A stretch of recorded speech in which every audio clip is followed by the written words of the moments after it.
Hello प्यारे बच्चों, booster classes में आप सभी का स्वागत है। इसके पहले वाले वीडियो में हम लोग सीख चुके हैं कि समाकलन का प्रयोग करते हुए कैसे हम लोग किसी वक्र के क्षेत्रफल ज्ञात कर सकते हैं, किसी वक्र से घिरा क्षेत्रफल ज्ञात कर सकते हैं। लेकिन इसमें इस वीडियो में हम लोग पढ़ने वाले हैं कि अगर दो वक्र दिया गया हो और वो दोनों किसी बिंदु पर प्रतिच्छेद करते हो तो उनके बीच का क्षेत्रफल कैसे हम लोग ज्ञात करेंगे। अगर हम लोग को यह क्षेत्रफल ज्ञात करना हो दो वक्रों के बीच का, तो हम लोग कैसे ज्ञात करेंगे, यही हम लोग को सीखना है।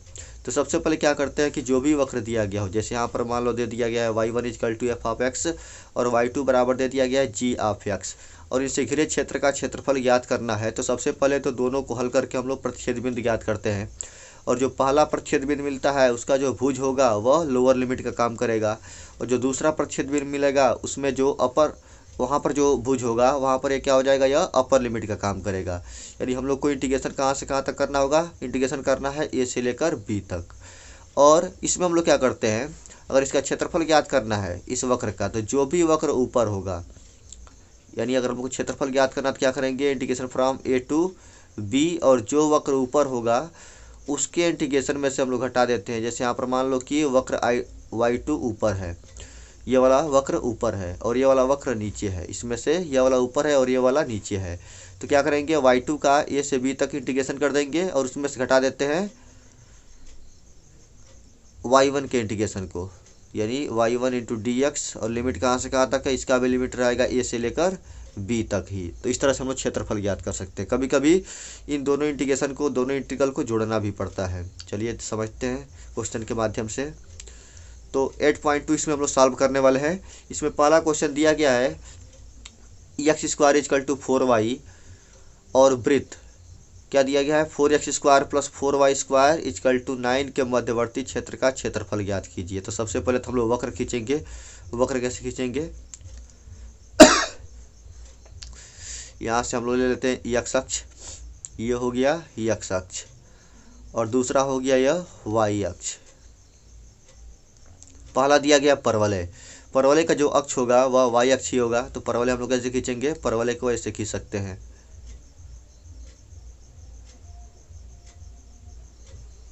यह परवलय हो गया।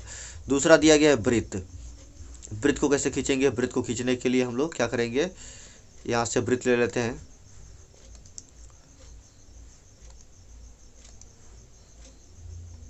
ये वृत्त हो गया। अब इससे घिरे क्षेत्र का क्षेत्रफल ज्ञात करना है, यानी हम लोग को यह वाला क्षेत्रफल ज्ञात करना है, जो इसके बीच का क्षेत्रफल बन रहा है, यह क्षेत्रफल ज्ञात करना है। तो इसके लिए क्या करना पड़ेगा, सबसे पहले तो दोनों वक्रों का प्रतिच्छेद बिंदु ज्ञात करना पड़ेगा, और जो प्रतिच्छेद बिंदु होगा उसमें से जो हम लोग को भुज मिलेगा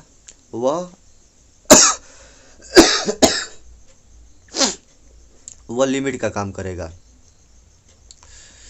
और यहाँ पर हम लोग को जब क्षेत्रफल ज्ञात करना होगा तो क्या करेंगे, यहाँ से लेकर यहाँ तक इंटीग्रेशन करेंगे, किसका फल है, वृत्त का, उसमें से परवलय के इंटीग्रेशन को घटा देंगे और इसका डबल कर देंगे, क्योंकि यही क्षेत्रफल इधर भी है और इधर भी है, यानी इसको हम लोग डबल करेंगे। तो सबसे पहले तो प्रतिच्छेद बिंदु ज्ञात करते हैं। प्रतिच्छेद बिंदु ज्ञात करने के लिए सबसे पहले दोनों समीकरणों को लिखना पड़ेगा। तो दोनों समीकरण लिखेंगे। सबसे पहले क्या दिया गया है, पहला समीकरण दे दिया गया है x², पहला क्या दिया गया है, x² = 4y, कितना दिया गया है, x² = 4y।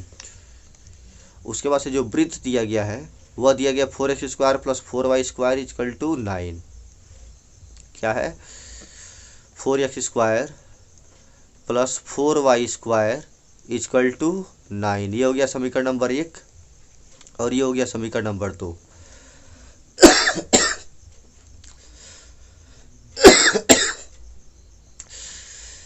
अब यहाँ पर हम लोग क्या करेंगे, समीकरण 1 और 2 को हल करेंगे। समीकरण 1 और 2 को हल करने के लिए अगर इसमें हम लोग समीकरण 1 में 4 से गुणा कर दें तो क्या हो जाएगा, समीकरण 1 में सबसे पहले हम लोग 4 से गुणा करेंगे। समीकरण 1 में 4 से गुणा करने पर, 4 से गुणा किया जाए, यहाँ पर हम लोग जब 4 से गुणा करेंगे तो हो जाएगा यह 4x² = यहाँ पर हो जाएगा 16y। इसको बना देते हैं समीकरण नंबर 3। अब क्या करेंगे, समीकरण 2 में से समीकरण 3 को घटा देंगे। समीकरण 2 में से घटाएंगे समीकरण नंबर 3 को, घटाया जाए तो 4x² में से अगर 4x² घटाते हैं तो 0 हो जाएगा। उसके बाद से 4y² यहाँ पर बचा है तो इसको ऐसे ही उतारना पड़ेगा, तो 4y² हो गया। इक्वल टू 9 माइनस यहाँ पर हो जाएगा 16y, 9 माइनस 16y, पक्षांतर करेंगे, सबको इधर लेकर आएंगे तो यहाँ पर बनेगा 4y स्क्वायर प्लस 16 और माइनस 9 इक्वल टू 0। ये हो गया। अब इसको हम लोग तोड़ेंगे, गुणनखंड के रूप में तोड़ेंगे इसको। तो यहाँ पर हम लोग क्या करेंगे, हाँ यहाँ पर 16y है, यहाँ पर हम लोग क्या करेंगे, 16y होगा, इसको इस प्रकार तोड़ना है कि जोड़ने या घटाने पर 16 आए और गुणा करने पर 4 9 36 आए। तो यहाँ पर हम लोग को मिलेगा 18 माइनस 2। तो कैसे लिखेंगे इसको लिख सकते हैं 4y square plus 18y minus 2y minus 9 बराबर 0। अब इसमें हम लोग इन दोनों में से कॉमन ले सकते हैं 2y। अगर 2y कॉमन ले लिया जाए तो यहाँ पर बचेगा 2y और यहाँ पर बचेगा प्लस 9। इन दोनों में से क्या कॉमन लेंगे, इसमें से हम लोग कॉमन ले सकते हैं -1। तो यहाँ पर बचेगा 2y और यहाँ पर बचेगा प्लस 9 इक्वल टू 0। यहाँ तक हो गया। उसके बाद से यहाँ पर दोनों में से कॉमन ले सकते हैं 2y प्लस 9। यहाँ पर जब हम लोग कॉमन लेंगे तो आगे वाले में बचेगा 2y और यहाँ पर बचेगा -1 इक्वल टू 0। अगर इन दोनों को हल किया जाए तो एक y का मान आएगा -9/2 और इससे अगर हल करेंगे तो y का मान कितना मिलेगा, ये हो जाएगा 1/2 के बराबर। ये वाला मान हम लोग एक्सेप्ट नहीं करेंगे क्योंकि नीचे कहीं पर काट ही नहीं रहा है। जो वक्र हम लोग देख रहे हैं वह निगेटिव में, y के मान निगेटिव में कभी काट ही नहीं रहा है, ऊपर ही काट रहा है और ऊपर y का मान हमेशा पॉजिटिव होता है।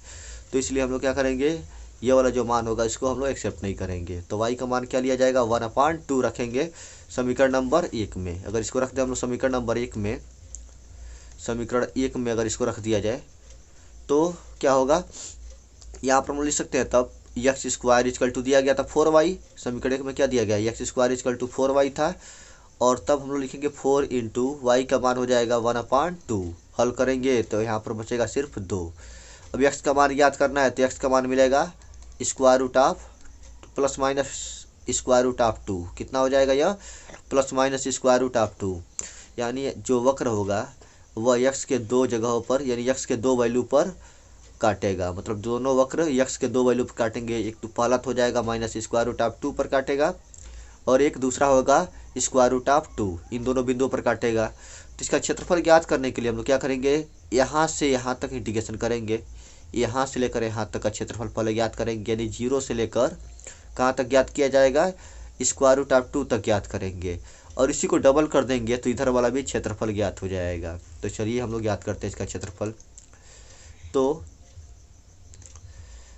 अगर हम लोग समीकरण 1 और 2 को देखें तो समीकरण 1 से क्या मिलता है, समीकरण 1 से y का मान क्या मिलेगा, ये हो जाएगा x²/4। कितना हो गया, इसको हम लिख सकते हैं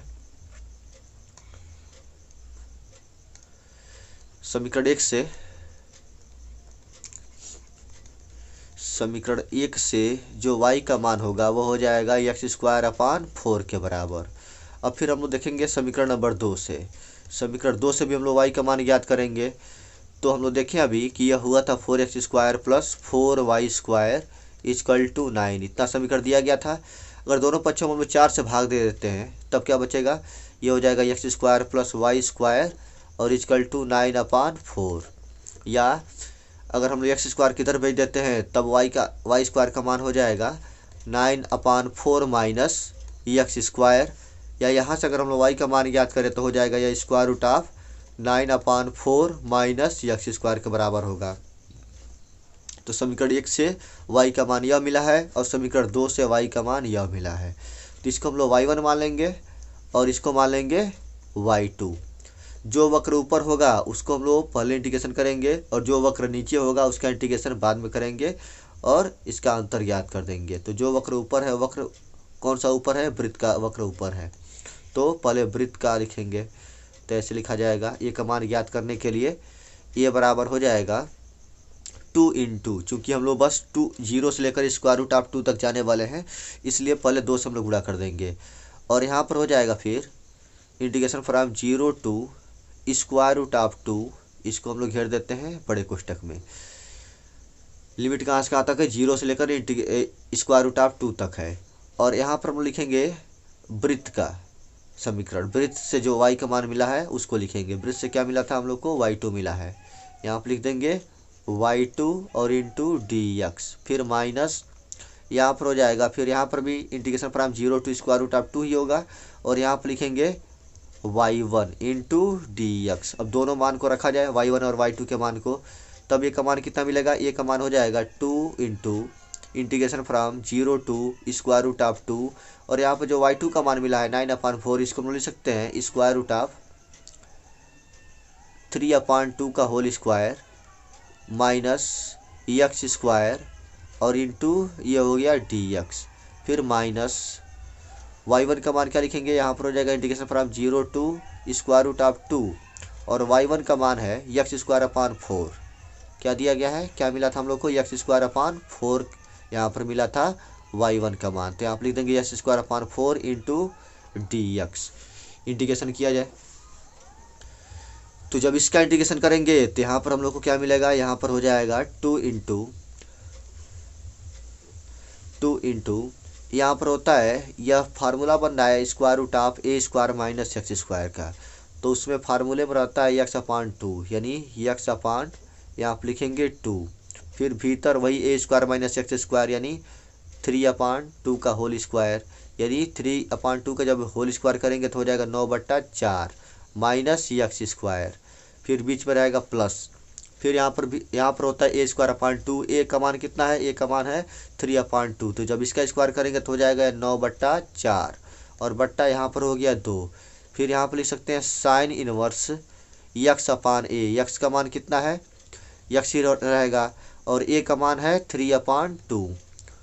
उसके बाद से यहाँ पर लिमिट कितना दिया गया है, लिमिट दे दिया गया है 0 से लेकर कड़ी में 2 तक, फिर माइनस 2 गुणे, चूँकि 2 से गुणा किया गया है तो इसमें भी गुणा होगा और इसमें भी होगा, तो 2 गुणे, इसमें हम लोग इंटीग्रेशन जब करेंगे तो सबसे पहले तो जो 1/4 है, यहाँ पर जो 1/4 है उसको बाहर कर लेंगे, तो यहाँ पर हो जाएगा 2/4, और जब इसका इंटीग्रेशन करेंगे तो हो जाएगा यह x² का हो जाएगा x³/3, एक घात बढ़ जाएगा, और उसी से हम लोग भाग भी दे देंगे, तो यहाँ पर हो जाएगा 0 से स्क्वायर रूट ऑफ 2 तक लिमिट रहेगा।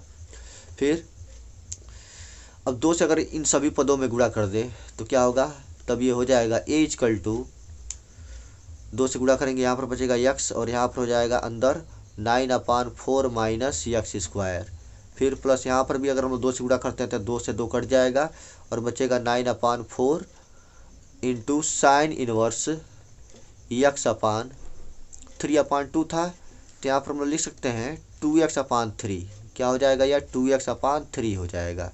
लिमिट है 0 से स्क्वायर रूट ऑफ 2 के बराबर, फिर माइनस यहाँ पर अगर हम लोग काट दें तो यहाँ पर बचेगा 1 और नीचे बचेगा 2, और 2 और 3 का गुणा कर देंगे तो हो जाएगा ये 1/6 के बराबर हो जाएगा, और अंदर बचा है x³, तो इसमें हम लोग अपर लिमिट रखते हैं या अभी ऐसे रहने दिया जाए तो यहाँ पर हो जाएगा x³ और यहाँ पर हो जाएगा 0 टू स्क्वायर रूट ऑफ 2।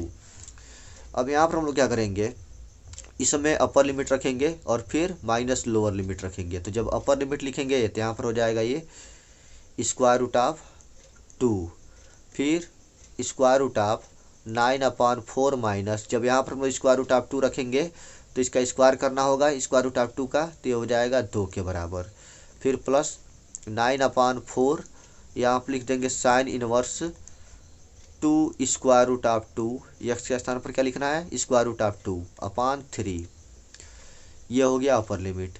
फिर माइनस लोअर लिमिट जब रखेंगे तो यहाँ पर जब 0 रखेंगे तो पूरा का पूरा पद 0 हो जाएगा, फिर जब यहाँ पर भी जब 0 रखा जाएगा तो इसका मान 0 होगा, और जानते हैं साइन इनवर्स 0 का मान भी 0 होता है, यानी यह भी पद पूरा 0 ही होगा, तो यहाँ पर दोनों के लिए हम लोग लिख सकते हैं 0 + 0, फिर माइनस 1/6 है, और इसमें जब हम लोग लिमिट रखेंगे तो हो जाएगा ये स्क्वायर रूट ऑफ 2 का होल क्यूब और माइनस 0, यहाँ पर क्या हो जाएगा 0, और इसको अगर सॉल्व किया जाए तब क्या मिलने वाला है, यहाँ पर हम लोग अब लिख सकते हैं स्क्वायर रूट ऑफ 2, और अंदर से जब इसको हल किया जाएगा तो यहाँ पर बचेगा 9 और 4 दूना 8, यानी कि यहाँ पर बचेगा 9 में से अगर हम लोग 8 घटा देते हैं तो हो जाएगा ये 1/4 के बराबर, फिर प्लस यहाँ पर 9/4 तो रहेगा ही, और यहाँ पर ये sine inverse 2 square root of 2/3 भी रहेगा। -0 + 0 है, इसको छोड़ देंगे। फिर माइनस यहाँ पर बचा है 1/6 और इस 0 को अगर छोड़ दिया जाए तो इसको हम लिख सकते हैं 2 स्क्वायर रूट ऑफ 2। यहाँ पर जो 2 है उस पर पावर 3/2 था, या 3 है और ये /2 है। इसको अगर हम लोग सिंपल करके लिखे तो 2 स्क्वायर रूट ऑफ 2 लिख सकते हैं। हो गया क्लियर।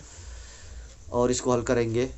अब इसको हम लोग लिख सकते हैं स्क्वायर रूट ऑफ 2 और इसमें से जब हम लोग बाहर निकालेंगे इसको तो हो जाएगा यह 1/2 के बराबर।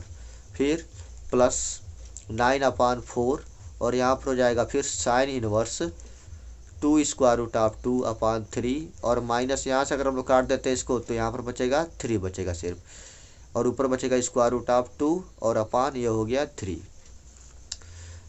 स्क्वायर रूट ऑफ यहाँ पर 2 है, 12 नहीं है। अब यहाँ पर हम लोग क्या करेंगे, इसको लिख सकते हैं स्क्वायर रूट ऑफ 2/2 और फिर माइनस यहाँ पर लिख सकते हैं हम लोग स्क्वायर रूट ऑफ 2/3, फिर plus 9/4 into sine inverse 2 square root of 2/3।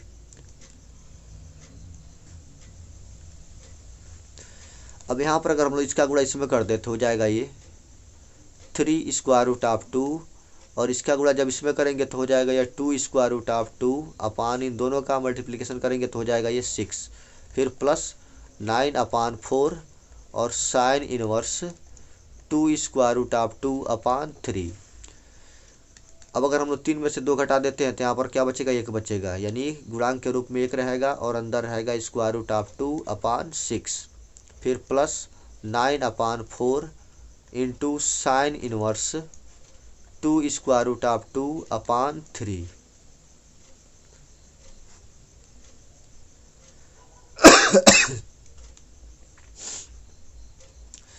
और इतना मात्रक हम लोग को क्षेत्रफल मिलेगा। यही हम लोग का आंसर होगा। हो गया क्लियर। इसका स्क्रीनशॉट ले सकते हैं।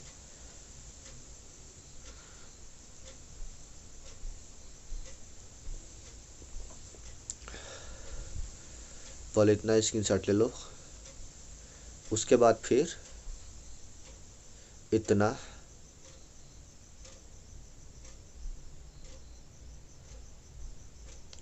फिर इसके बाद से ये वाला ले लो स्क्रीनशॉट, फिर इतना और फिर ये फाइनल ये।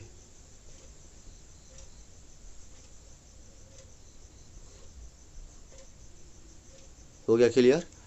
अब बढ़ते हैं अगले क्वेश्चन पर। हाँ, तो अब दूसरा क्वेश्चन देखेंगे। दूसरा क्वेश्चन में दिया है x-1 का whole square plus y square equal to 1 एवं x square plus y square equal to 1 से घिरे क्षेत्र का क्षेत्रफल ज्ञात कीजिए। यहाँ पर 2 वक्र दिया है। पहला वक्र है x-1 का whole square plus y square equal to 1। इसको बना देते हैं समीकरण नंबर 1। अगर यहाँ से हम लोग को y का मान ज्ञात करना हो तो सबसे पहले तो पक्षांतर करेंगे, इसको उधर भेजेंगे तो हो जाएगा यह y square equal to 1 minus x-1 का होल स्क्वायर, या यहाँ से अगर हम लोग को y का मान ज्ञात करना हो तो दोनों पक्षों का वर्गमूल कर देंगे तो y बराबर हो जाएगा square root of 1 minus x-1 का होल स्क्वायर। उसके बाद से दूसरा जो वक्र दिया गया है, दूसरा वक्र है x square plus y square equal to 1। दूसरा वक्र दिया गया है x square plus y square equal to 1। अब यहाँ से अगर हम लोग को y का मान ज्ञात करना हो तो सबसे पहले तो x स्क्वायर किधर भेजेंगे और यहाँ पर हो जाएगा फिर y square equal to 1 minus x square, या यहाँ से हम लोग लिख सकते हैं y equal to square root of 1 minus x square. यह वक्र 2 है। अब इन दोनों वक्रों की हेल्प से हम लोग क्या करेंगे, पहले इसका ग्राफ खींचेंगे। ग्राफ खींचने के लिए पहले 2 रेखा ले लेते हैं। इसको मान लेते हैं कि x अक्ष है, यह है x अक्ष और दूसरा है y अक्ष। जो पहला वक्र यहाँ पर दिया गया था इसका जो केंद्र होगा वह 1,0 होगा, क्योंकि हम लोग जो समीकरण पढ़े थे उसमें क्या था, x माइनस एच का whole square plus y minus k का होल स्क्वायर इक्वल टू 1 होता है वृत्त के समीकरण के लिए। लेकिन यहाँ पर h के स्थान पर है 1 और k के स्थान पर है 0, तो इसलिए यहाँ पर जो इसका केंद्र होगा वह किसके बराबर होगा, 1,0 के बराबर होगा। तो जो वृत्त खींचेंगे वह 1,0 को केंद्र मानकर खींचेंगे और जो त्रिज्या है वह 1 के बराबर है। तो चलिए पहले वृत्त खींच लेते हैं। इसके लिए यहाँ पर मान लेते हैं 1,0 कहाँ पर है, यहाँ पर है।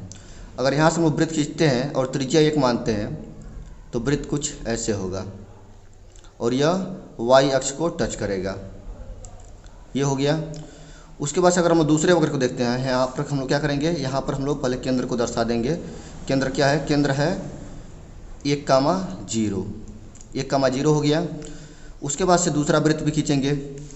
दूसरा वृत्त दिया गया है x² + y² = 1, यानी यहाँ पर जो केंद्र होगा वह 0,0 पर होगा और जो त्रिज्या होगी वह 1 के बराबर होगी। तो केंद्र कहाँ पर मानते हैं? केंद्र को मान लेंगे 0,0 पर और त्रिज्या रहेगी 1। तो वृत्त कुछ ऐसे खींचा जाएगा। यह हो गया। अब इनके बीच का जो क्षेत्रफल है वही हम लोग को ज्ञात करना है। क्षेत्रफल जो हम लोग को यह दिखाई दे रहा है, ये वाला, यही क्षेत्रफल हम लोग को ज्ञात करना है।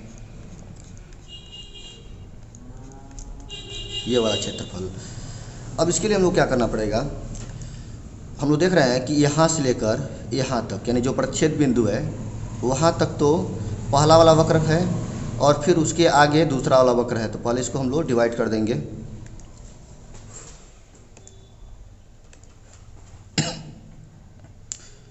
ऐसे हम लोग इसको डिवाइड कर सकते हैं।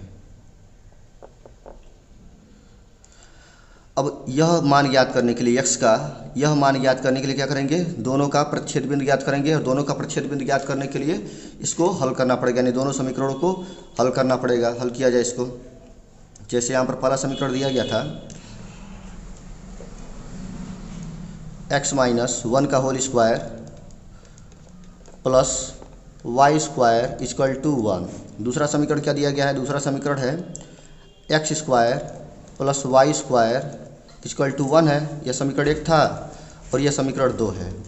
अब इसको हल करने के लिए क्या करेंगे, समीकरण 1 में से 2 घटा दिया जाए या समीकरण 2 में से 1 को घटा दिया जाए। चलिए 2 में से 1 को घटाते हैं। अगर समीकरण 2 में से हम लोग 1 को घटाते हैं तो क्या मिलेगा, यहाँ पर हो जाएगा फिर x² - x - 1²। फिर जब y² में से y² घटाएंगे तो 0 हो जाएगा। फिर जब 1 में से 1 घटाएंगे तो ये भी क्या होगा, ये भी 0 हो जाएगा। तो यहाँ पर भी हम लोग 0 लिख देते हैं। अब इसको अगर हम लोग वर्गांतर वाले फार्मूले से तोड़ें तो पहले कोष्टक में क्या होगा, पहले में हो जाएगा a + b, दूसरे में हो जाएगा a - b। तो यहाँ पर लिखेंगे x + x - 1 और दूसरे में क्या होगा, दूसरे में हो जाएगा x - x और इसका भी माइनस करेंगे तो ये प्लस हो जाएगा, +1 = 0।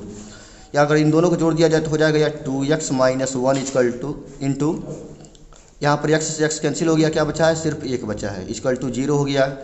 अब 1 से गुणा करेंगे तो यही रहेगा और जब इसको हम लोग हल करते हैं तो x बराबर आ जाएगा 1/2। यहाँ पर x का मान हो गया 1/2, यानी यह वाला जो वैल्यू है x का मान जो है वह 1/2 के बराबर है। यहाँ पर हम लोग क्या लिखेंगे, 1/2 है। और जब हम लोग यहाँ तक पहुँचेंगे तो किसके बराबर होगा, यह हो जाएगा 1 के बराबर। यह किसके बराबर है, 1 के बराबर है। तो अगर इसका क्षेत्रफल ज्ञात करना है तो सबसे पहले तो हम लोग यहाँ से, यानी जो मूल बिंदु है वहाँ से 1/2 तक जाएंगे, यानी x का मान 0 से लेकर कहाँ तक होगा, 1/2 तक होगा। उसके बाद से फिर 1/2 से लेकर 1 तक जाना है। जब हम लोग 0 से लेकर 1/2 तक जाते हैं तो जो पहला वक्र है उसका समाकलन करेंगे, जो यह वाला वक्र है, ये वाला वक्र, उसका समाकलन करेंगे। लेकिन जब 1/2 से 1 तक जाएंगे तब दूसरे वक्र का समाकलन करेंगे। चलिए तो आगे इसको बढ़ाया जाए। तो यहाँ पर लिखेंगे हम लोग a क्या हो जाएगा, a हो जाएगा, चूँकि यहाँ पर हम लोग देख रहे हैं जो क्षेत्र है ऊपर भी है और नीचे भी है। यानी अगर हम लोग यहाँ से यहाँ तक कर क्षेत्रफल ज्ञात करते हैं तो सिर्फ ऊपर का ही ज्ञात होगा। अगर पूरा क्षेत्रफल ज्ञात करना है तो डबल करना पड़ेगा। तो क्या करेंगे, सबसे पहले तो सिर्फ ऊपर वाले का क्षेत्रफल ज्ञात कर लेते हैं, उसके बाद से जो भी आएगा उसका डबल कर देंगे। तो यहाँ पर हम लिख सकते हैं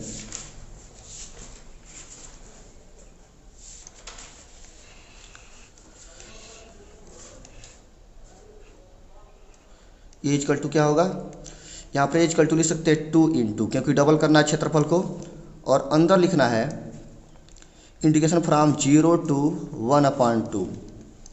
और किसका पहले इंटीग्रेशन करना है, तो जो वक्र ऊपर होगा, मतलब 0 से लेकर 1/2 तक जो भी वक्र होगा उसका इंटीग्रेशन करेंगे। और वो वाला वक्र क्या था, पहला नंबर का था, यानी पहला जो समीकरण बनाया गया है वह वक्र था। और यहाँ पर लिखेंगे हम लोग तब y1 × dx, फिर प्लस आगे हो जाएगा इंटीग्रेशन फ्रॉम 1/2 to 1 और यहाँ पर लिखेंगे y2 इंटू dx। या इसको हम लोग ऐसे लिख सकते हैं 2 into integration from 0 to 1/2। y1 का मान क्या मिलेगा? y1 का मान मिलेगा हम लोग को square root of 1 minus x minus 1 का होल स्क्वायर इंटू dx। फिर प्लस इसमें अगर हम लोग आते हैं तो यहाँ पर क्या होगा?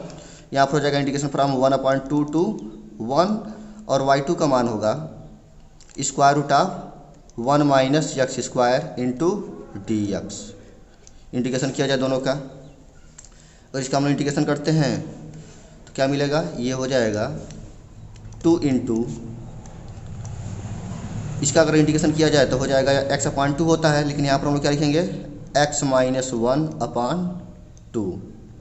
जहाँ पर x होना चाहिए था वहाँ पर क्या है? x माइनस 1 है, तो क्या लिखेंगे? x के स्थान पर x माइनस 1 लिखेंगे और square root of 1 minus x minus 1 का होल स्क्वायर, फिर plus a square upon 2। A का मान है यहाँ पर क्या है? ए का मान है 1, तो 1 का स्क्वायर करेंगे तो 1 ही होगा, तो ये हो जाएगा 1/2। उसके बाद से फिर अंदर हो जाता है sine inverse x upon a होता है, लेकिन यहाँ पर x का मान है x माइनस 1, तो यहाँ पर हम लिख सकते हैं x माइनस 1 और अपान a का मान कितना है? a का मान है 1। यहाँ पर a का मान कितना है? 1 है।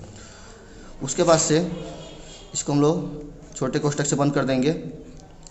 लिमिट कहाँ से कहाँ तक है? लिमिट है 0 से लेकर 1/2 तक। उसके बाद से फिर प्लस, इसका अगर इंटीग्रेशन किया जाए तब क्या मिलेगा?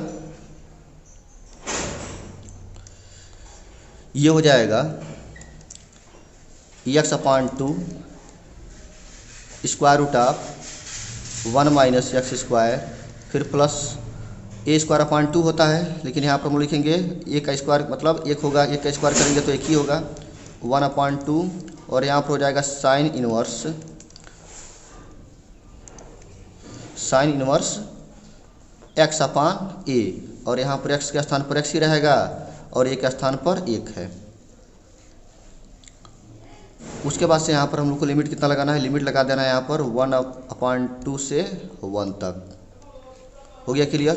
जो आगे 2 दिख रहा है उसको हम लोग सभी पदों में गुणा कर देंगे। अगर इस 2 से हम लोग गुणा कर दें तो जितने भी हाफ दिख रहे हैं सभी कैंसिल हो जाएंगे, और ऐसे हम लोग इसको लिख सकते हैं। यहाँ पर हो जाएगा x माइनस 1, क्या होगा? ये x माइनस 1 हो जाएगा और फिर square root of 1 minus x minus 1 का होल स्क्वायर, फिर प्लस यहाँ पर भी 2 कैंसिल हो गया 2 से गुणा करेंगे तो, और यहाँ पर हो जाएगा फिर साइन इनवर्स x माइनस 1 और यहाँ पर लिमिट है 0 से 1/2 तक। फिर जब इसमें भी 2 से गुणा करेंगे तो हो जाएगा यह, यहाँ पर 2 से 2 कैंसिल हो जाएगा और यहाँ पर हो जाएगा x और फिर square root of 1 minus x square, फिर यहाँ पर होगा 1/2, यहाँ पर भी कैंसिल हो गया और यहाँ पर बचा है फिर साइन इनवर्स x और यहाँ पर लिमिट कितना है? यहाँ पर लिमिट है 1/2 से 1 तक लिमिट रखा जाए दोनों में। अगर इसमें हम लोग अपर लिमिट रखते हैं, पहले वाले में अगर हम लोग अपर लिमिट रखते हैं तब क्या मिलेगा? अपर लिमिट कितना है? 1/2 है, तो यहाँ पर हम लोग रखेंगे जहाँ पर भी x है वहाँ पर रखेंगे 1/2, तो यहाँ पर हो जाएगा ये पहले 1/2 माइनस 1, फिर square root of 1 minus 1/2 minus 1 का होल स्क्वायर, फिर प्लस यहाँ पर हो जाएगा फिर साइन इनवर्स x के स्थान पर क्या होगा? 1/2 होगा, 1/2 लिख दिए माइनस 1, फिर लोअर लिमिट रखना है तो माइनस लगाएंगे, और जब माइनस लगाएंगे तो जहाँ जहाँ पर भी x है वहाँ पर 0 रखना है। तो यहाँ पर अगर हम 0 रखते हैं तो क्या बचेगा? सिर्फ यहाँ पर बचेगा सिर्फ -1, और फिर जब अंदर हम लोग 0 रखेंगे तो यहाँ पर 0 -1, और जब -1 का स्क्वायर करेंगे तो 1 ही होगा। फिर जब 1 में से 1 का स्क्वायर घटाएंगे तो कितना होगा? ये 0 हो जाएगा, यानी पूरा का पूरा यह पद 0 हो गया। उसके बाद से फिर माइनस, इसमें 0 रखना है तो यहाँ पर हो जाएगा साइन इनवर्स 0 -1, यानी यहाँ पर क्या होगा? -1 के बराबर होगा। ये हो गया, पहला वाला तो हो गया। अब उसके बाद से हम लोग दूसरे वाले का लिमिट रखेंगे। दूसरे वाले में क्या है? यहाँ पर हो जाएगा फिर प्लस यक्स दिया गया है, लेकिन जो अपर लिमिट है वो किसके बराबर है, अपर लिमिट है 1 के बराबर। तो जहाँ पर हम लोग यक्स देख रहे हैं वहाँ पर रखेंगे 1। यहाँ पर अगर हम लोग 1 रखते हैं यहाँ पर तो 1 ही रहेगा, और फिर यहाँ पर जब 1 रखेंगे तो 1 का स्क्वायर करेंगे तो 1 ही होगा, 1 में से 1 घटाएंगे तो पूरा का पूरा यह पद 0 हो जाएगा। फिर प्लस यहाँ पर साइन इनवर्स यक्स है तो यहाँ पर हम लोग लिखेंगे साइन इनवर्स 1, क्या होगा यहाँ पर 1 होगा। अपर लिमिट हो गया, अब लोअर लिमिट रखा जाए तो लोअर लिमिट रखेंगे तो हो जाएगा माइनस यक्स के स्थान पर होगा 1/2, और फिर स्क्वायर रूट ऑफ 1 माइनस 1/2 का स्क्वायर करेंगे तो 1/4 हो जाएगा। फिर प्लस यहाँ पर हो जाएगा साइन इनवर्स 1/2, यहाँ पर निगेटिव रहेगा, क्योंकि जब लोअर लिमिट रखते हैं तो सभी पदों के आगे माइनस लगाना पड़ता है। तो यहाँ पर हो जाएगा ये माइनस, ये वाला हो गया। दोनों को हल किया जाए, यहाँ पर 1/2 में से जब 1 घटाएंगे तो यहाँ पर आ जाएगा -1/2, क्या होगा ये -1/2 हो गया। उसके बाद से यहाँ पर 1/2 में से फिर से -1 घटाएंगे तो -1/2 होगा, और जब -1/2 का स्क्वायर करेंगे तो हो जाएगा +1/4। तो यहाँ पर लिख सकते हैं हम लोग 1 - 1/4। फिर प्लस यहाँ पर बच रहा है साइन इनवर्स हाफ में से अगर 1 घटाया जाए तो कितना बचेगा, -1/2 बचेगा। यहाँ पर हो जाएगा साइन इनवर्स -1/2, फिर माइनस ये वाला पूरा पद 0 हो गया है, इसको छोड़ दिया जाए, इस पद को हम लोग छोड़ देंगे। यहाँ पर जो साइन इनवर्स -1 की वैल्यू है वो किसके बराबर होगी, -π/2 के बराबर होगी, -90 अंश के बराबर होगा। तो यहाँ पर हम लिख सकते हैं -π/2। उसके बाद अगर इसमें आते हैं तो 0 वाले पद को छोड़ देंगे, और जो यहाँ पर साइन इनवर्स 1 है, जो साइन इनवर्स 1 है उसको हम लोग क्या लिख सकते हैं, उसको लिख सकते हैं π/2। यहाँ पर हो जाएगा π/2, यानी क्योंकि साइन 90 अंश का मान ही 1 के बराबर होता है, यानी 90 अंश के लिए हम लोग लिख देंगे π/2। अब इसको अगर हल किया जाए तो यहाँ पर हो जाएगा -1/2 तो रहेगा बाहर, और अंदर से 4 एकम 4 4 में से घटा देंगे तो हो जाएगा ये 3, यानी ये हो जाएगा पूरा √3, और जो नीचे 4 था जब उसको बाहर निकालेंगे तो हो जाएगा ये 2। उसके बाद से अगर इसको देखा जाए तो साइन इनवर्स 1/2 है, इसकी वैल्यू कितनी होगी, इसकी वैल्यू हम लिख सकते हैं π/6 हो जाएगा। कितना होगा ये -π/6 हो गया। यहाँ तक क्लियर हो गया, आगे देखा जाए। उसके बाद से दिया है यहाँ पर -1/2 है, और अंदर से जब इसको हम हल करेंगे तो 4 में से 1 जाएगा, 4 एकम 4 4 में से 1 जाएगा 3 हो जाएगा, यानी यहाँ पर हम लिख सकते हैं -1/2, और यहाँ पर हो जाएगा फिर √3/2, और फिर प्लस यहाँ पर निगेटिव में है तो इसको भी हम लोग क्या करेंगे, निगेटिव भेजेंगे, और यहाँ पर जो इसकी वैल्यू होगी वो किसके बराबर होगी, -π/6 के बराबर होगी, यानी -30 अंश के बराबर होगी, -π/6 हो गया। फिर यहाँ पर माइनस और माइनस का गुणा कर दिया जाए तो हो जाएगा यह +π/2। फिर यहाँ पर भी है +π/2, फिर माइनस, जब इसको हम लोग गुणा करेंगे हल करेंगे तो हो जाएगा यह √3/4 हो गया, और यहाँ पर हो जाएगा फिर -π/6 होगा। अब क्या किया जाए, अब जो भी पॉजिटिव हैं और एक जैसे हैं सजाती हैं उनको एक में जोड़ लिया जाए। जैसे ये वाले सारे पद सजाती हैं, इनको अगर एक में हम लोग हल करेंगे तो इनका एलसीएम क्या होगा, 6 हो जाएगा, 6 होगा। हाँ, यहाँ पर हम लिख सकते हैं -π, क्योंकि 6 से अगर भाग दिया जाए 6 में तो 1 ही होगा। फिर यहाँ पर जब 2 से भाग देंगे 6 में तो 3 होगा, 3 से इसमें गुणा कर देंगे तो हो जाएगा यह 3π। फिर यहाँ पर भी वैसे ही, यहाँ पर भी कितना होगा, 3π के बराबर होगा। हाँ, उसके बाद से फिर हाँ एक पद यहाँ पर भी है, इसको भी अगर शामिल कर लिया जाए तो यहाँ पर क्या हो जाएगा, यहाँ पर हो जाएगा -π के बराबर, ये भी हो गया। उसके बाद से इन दोनों को हल करना है, यहाँ पर भी है -√3/4, यहाँ पर है -√3/4, और यहाँ पर भी है -√3/4 है। इसको अगर हम लोग जोड़ेंगे, दोनों निगेटिव में है तो क्या हो जाएगा, यह 2√3/4 के बराबर हो जाएगा। उसके बाद से फिर इसको अगर हल किया जाए तो यहाँ पर है 3π, यहाँ पर 3π, 6π हो गया। 6π में से -π घटा देंगे, मतलब पाई घटा देंगे तो हो जाएगा यह 5π। उसमें से भी अगर पाई घटा दिया जाए तो कितना होगा ये, हाँ 4π/6 बचेगा, यहाँ पर 4π/6 हो गया। माइनस यहाँ पर अगर 2 से काट दिया जाए तो हो जाएगा ये √3/2 होगा। यहाँ पर क्या कर सकते हैं, यहाँ पर अगर हम लोग 2 से काटे इसको तो यहाँ पर बचेगा 2 और नीचे बचेगा 3, या इसको हम लिख सकते हैं 2π/3 माइनस स्क्वायर रूट ऑफ 3/2, और यही हम लोग का इतना मात्रक क्षेत्रफल मिलेगा और यही हम लोग का आंसर होगा। हो गया क्लियर। स्क्रीनशॉट लेने के लिए इसको एक स्लाइड में बना रहे हैं पहले।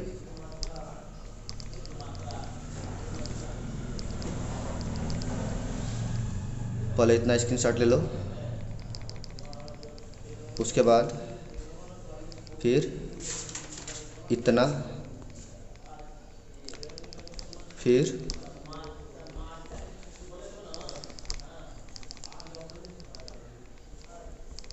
इतना, उसके बाद से फिर इतना, और फिर ये फाइनल। हो गया क्लियर। अब अगला क्वेश्चन पर चलते हैं। नेक्स्ट क्वेश्चन दिया गया है तीसरा में कि वक्रों y = x² + 2, y = x, x = 0 एवं x = 3 से घिरे क्षेत्र का क्षेत्रफल ज्ञात कीजिए। तो सबसे पहले तो हम लोग यह देखेंगे कि यह वाला क्या है, यह एक परवलय है। परवलय खींचने के लिए क्या करेंगे, सबसे पहले तो यहाँ पर हम लोग 2 x अक्ष और y अक्ष खींच लेंगे पहले, जो एक दूसरे के लंबवत होंगे। ये हो गया x अक्ष और दूसरा हो जाएगा y अक्ष। परवलय खींचना है तो परवलय के लिए चूंकि हम लोग देख रहे हैं यहाँ पर y एक घाती है और जो x है द्विघाती है, तो इसका जो वक्र होगा वह उसका जो अक्ष होगा वह y अक्ष होगा, यानी इसको हम लोग ऊपर की तरफ बनाएंगे। ऐसे बनाया जाएगा, इधर से भी ऐसे ही। उसके बाद से जो दूसरी रेखा है वो कितना दिया गया है, यह दे दिया गया है y = x के बराबर। हाँ, 1 मिनट और, इस वक्र को, इस पूरे वक्र को यहाँ पर चूँकि x² + 2 दिया गया है, तो इस पूरे वक्र को हमको 2 इकाई ऊपर करना पड़ेगा। 2 इकाई जब ऊपर करेंगे तो इसको कैसे लिख सकते हैं, जैसे अगर सिर्फ x² होता तो ऐसे बना देते, लेकिन यहाँ पर +2 जोड़ दिया गया है, यानी जो x का फलन है उसमें अगर 2 जोड़ दिया गया हो तो क्या करेंगे, 2 इकाई 2 यूनिट ऊपर कर देते हैं। अगर माइनस होता तो वही 2 इकाई नीचे कर देते हैं। तो अगर इसको हम 2 इकाई ऊपर करते हैं तो किसके बराबर होगा ये, हाँ 2 इकाई इसको क्या कर दिया जाए, ऊपर कर दिया जाए। इसको भी ऐसे ही, ये हो गया, ये हो गया परवलय। उसके बाद से दूसरा दिया गया है y = x। y = अगर x का हम लोग ग्राफ खींचते हैं तो वह दोनों अक्षों के एकदम बीचों बीच से होकर जाता है। कैसे खींचा जाएगा, इसको हम लोग ऐसे खींच सकते हैं, या पूरा नीचे से खींच सकते हैं।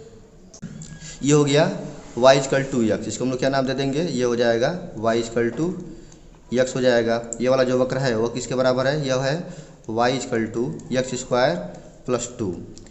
उसके बाद से दे दिया गया x = 0। x = 0 क्या होगा, जो y अक्ष है वही होगा, ये वाला। उसके बाद से दिया गया x = 3। x = 3 कहाँ से मिलेगा, x = 3 खींचने के लिए हम लोग कहीं यहाँ से एक सीधी रेखा खींच देंगे जो कि y अक्ष के समांतर होगा।